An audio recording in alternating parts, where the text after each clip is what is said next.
Joseph laid on the dusty sofa that passed for a couch, staring at the patchy zinc wall of the one-room shack he called home. At 24, he lived in the underbelly of the city, where poverty was not just a condition but a way of life. Rain had fallen the night before, and part of the roof had leaked again. Now the floor was damp.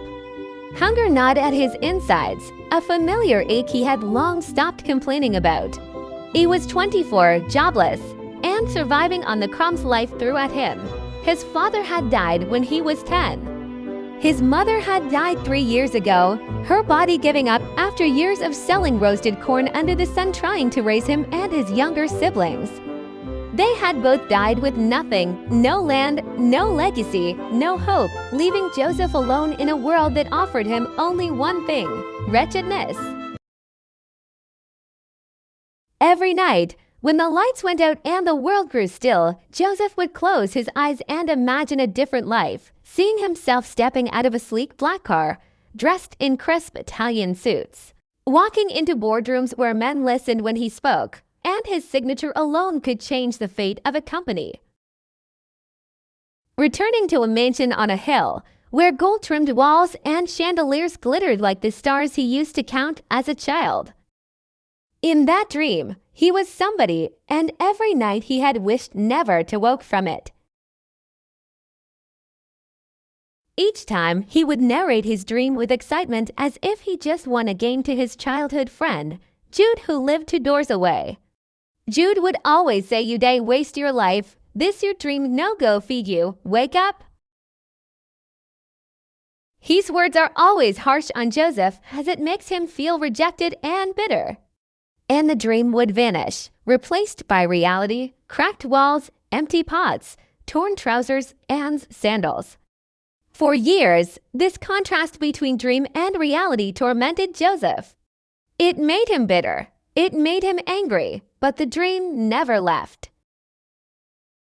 One day, after skipping to meals and losing out on yet another factory job, Joseph whispered to himself, "Why was I given this dream? If I was never meant to live it?" But then something shifted inside him. That day, he resolved to stop waiting for the dream to come true on its own. He would chase it even if he had to crawl. Joseph began with the little he had, his mind.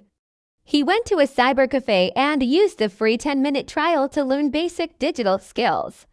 Then he saved every naira he earned from helping people carry loads at the market to buy more minutes online. He learned graphic design, web development, digital marketing, and offered his services on freelance platforms, working through the nights with borrowed phones and second-hand laptops. Slowly, clients started to come in. His first payment was just $5, but it felt like $5 million. He moved out of the slum into a one-room apartment. Then into a flat, he registered a business. One client led to another. And one day, the impossible happened. He landed a contract with a multinational firm that changed everything. At 29, Joseph stood before a cheering crowd as the keynote speaker at a tech conference. He looked sharp in his navy blue suit, his wristwatch glinting under the stage lights. Cameras flashed, reporters scribbled. Young people hung onto every word he said. And in that moment, he remembered the boy who used to lie on a damp mat, too hungry to cry.